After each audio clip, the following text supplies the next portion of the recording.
your name on it at Nashville?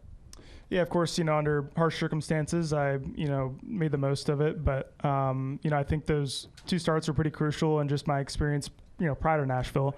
Of course, you never want to be thrown in at the last minute, but under harsh circumstances, that is, what my job is, to be a reserve driver for LMC in 2311 racing. So, I think being a sim driver for LMC this year has prepared me for that opportunity to an extent, but nothing beats real seat time. So going out there and getting the laps and having a long, 400 lap race to settle in and kind of just figure it out in stage 1, get better in stage 2, and hopefully, close in on stage 3 is my goal. And that's sort of what I did. So, as you mentioned, concrete racetrack at Dover will translate to Nashville. So I think, all the other drivers in the Cup Series and me included have all agreed that seat time, trumps everything. So, to have those 2 races is crucial for my experience going up to Nashville 2311, and hopefully it pays off. We'll go to Lee, then Jordan, then Jacob. Lee Spencer, Sirius XM NASCAR Radio and CatchFence.com. Tyler, I'm just curious, you guys have a type, a driver type when you bring them up through the ranks. And I think of, how even Christopher is, how Kyle was before that. And I tell this story a lot. Corey gave us a tour at the Performance Center, and he didn't have to do that. And the patience and the maturity that he showed, in being an ambassador for Toyota, I think all of that kind of played into what we're seeing now, how, that maturity and the talent has just kind of blossomed. And just what was it about him that you thought was so ideal for this role? Yeah, I think, the first thing for the drivers needs to be fast. But growing up in our culture, I think he learned some of those things. Some of it clearly is Corey and just the person that he is. And so from that perspective, the moment isn't too big for him. We know that he has the talent. I think that's pretty clear when you just watch the way that he races, even before he was in with Legacy. So from that perspective, I think he was one of kind of 2 or 3 choices that were pretty clear for us. And when you look at his relationship with, again, with Mobil 1, with us, the 50th anniversary, the story of kind of bringing him into the series this year, it was a clear choice. And Steve, how close do you think you are to acquiring a third charter for 2311? Because Denny's talked about wanting to expand. I mean, we're not close because everything right now is what ifs and maybes and who knows until there's a charter agreement. So that's the key. That's what needs to happen. That's what I know everybody's working hard and focus on doing, so that at the end of this year there are charters and we have something to then talk about and see what the future plays out to be. We'll go to Jordan, then to Jacob, then to Trenton. Jordan Bianchi, The Athletic. This is a 2-part question. First question to Steve, kind of a follow-up on Lee. Charter aside, does 2311 have the infrastructure in place to add a third car for full-time for next year? I mean, look, we moved into airspeed. We're going to open that to the public at the end of the year. We didn't build it to only run 2 cars. We're proving that again. I've said all along we ran a third car twice last year. We wanted to try to do it at least that many, if not more. We're going to do it 3 times this year. So we're building towards that. Whether or not that's in the immediate future of next year or beyond, that's certainly something that we have our eyes on. And then this question's for Tyler. Tyler, from the Toyota side, are you guys in a good spot where you can add a third full-time Toyota team? Yeah, from our side, the key is going to be the timing. If decisions are made in October and November, that becomes a whole lot more difficult than if they're made sooner. So from our perspective, we are working towards being ready to do that if the opportunity arises. We're going to go to Jacob, then Trenton, then Barry. Jacob Seelman, Raceface Digital. 2-part for Steve. Kind of building off of what Tyler was talking about, as you've been able to see, and I'm sure you've had kind of an eye on Corey as he's come up through the pipeline. What stands out to you from what you've seen from his driving style as a person? I mean, to be not just a part of this start at Nashville, but really everything he does behind the scenes with reserve driver, Toyota simulation. I mean, he's doing a lot for you guys that I think people don't necessarily see. Yeah, for sure, and he does it with a great attitude, and he fits right in. I mean, personality-wise, you guys have been around him. You can see what a genuine person he is, which is important. That's the kind of people, that's the kind of culture we want to have at 2311. He's a sponge in terms of what he's learning. Again, I get that from our competition guys. He's asked to sit in some of our meetings already.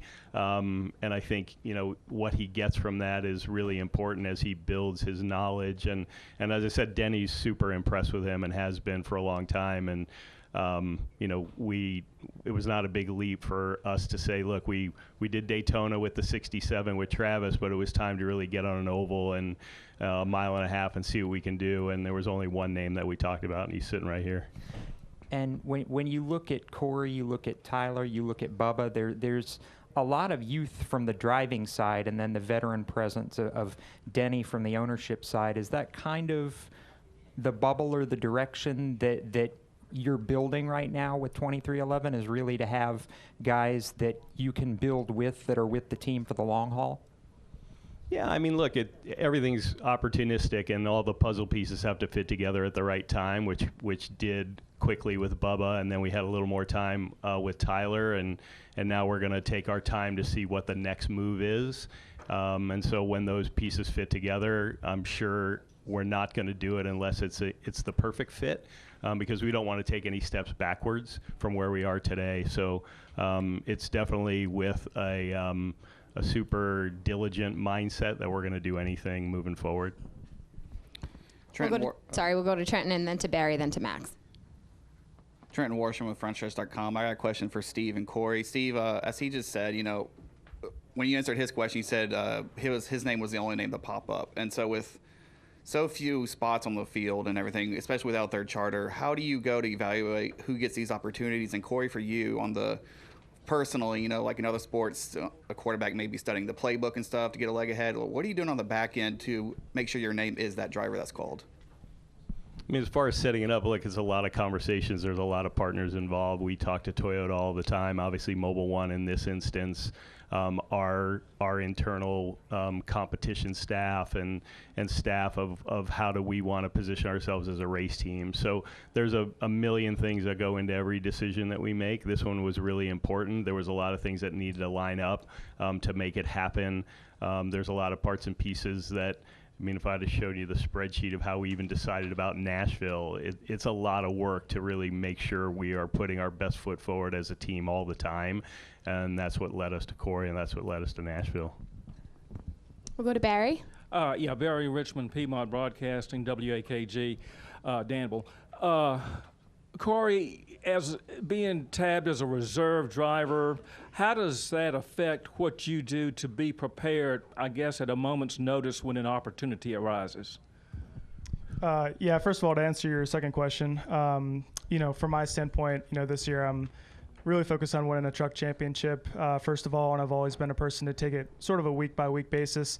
I've never really projected ahead into the year. I've never been a person to focus on a year's past, because for me, it's just a week-by-week basis. So, of course, I'm also focused on this incredible opportunity at 2311 when the time comes and the moment is there. But for this year, just focus on winning the truck championship and staying ready for that. But then to answer your question, to stay ready for the reserve driver standpoint and inside of things, luckily, with the truck series, we follow the schedule for the most part. So I'll have a general idea of what to look for on certain racetracks. But, when a week comes up, such as Sonoma, that's a couple weeks away, it definitely makes it a little bit tougher to be prepared when you don't have a lot of laps at a certain racetrack. But as I touched on earlier, I do all the simulation and reserve driver kind of side of things for LMC in 2311. So, I do get laps during the week, and to get experience, from a virtual side of things helps, but it does make it tougher when you don't have that real life experience. But, it's part of the learning process on my part.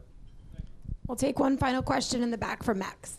Max Corcoran, Raceface Digital. So I wanted to start, I got like a multi-layered question of sorts. I want to start with you, Corey. Yesterday I was talking to John Hunter Nemechek from LMC, obviously, and I asked him about how he felt about you in the Cup car, and he said that he was proud of you, that you did a great job. So I just want to know from your perspective what it's like receiving praise from a teammate / competitor. Yeah, over the years I've gotten along great with my Toyota teammates. We all basically work out of the same buildings during the week between Toyota Performance Center in Mooresville and TRD in Salisbury, North Carolina. We see each other in passing a lot between all the Toyota teams from late model all the way up to Cup. So I've got along great with all my Toyota teammates, and John Hunter's been a guy that I've been fortunate enough to be teammates with all the way back at KBM and now, somewhat at LMC. So he's been great. He's been a great teammate, a great supporter, and I love reaching out to him and picking his brain about certain things. And I'd like to say definitely helped me in those 2 Cup starts as well. So him, as well as all other Toyota teammates that have been fortunate enough to pick their brain and whatnot throughout the years, have been definitely very good for me in my development. And then for Steve and Tyler, does it give you guys reassurance hearing that from a fellow Toyota driver that you guys made the right choice for the 50 car? Yeah, for sure. Again, I don't think anybody should have been surprised that we tapped him on the shoulder to give him his chance to run a Cup race. He's earned it, and I think he proved with the 2 races with LMC that we made the right decision for sure. Yeah, I think just the work that Corey's done as the reserve driver in terms of some of the meetings that he sits in, some of the work that he does during the week, just reinforces that. So it's certainly nice to hear the other drivers say that, but to Steve's point, I don't think any of us are really surprised just knowing the contribution that Corey puts in kind of behind the scenes. All right, gentlemen, thank you for your time today, and good luck the rest of the weekend. And if I can have your attention real quick, for those interested in going to our NASCAR alumni bullpen, if you want to meet me in the back of the room.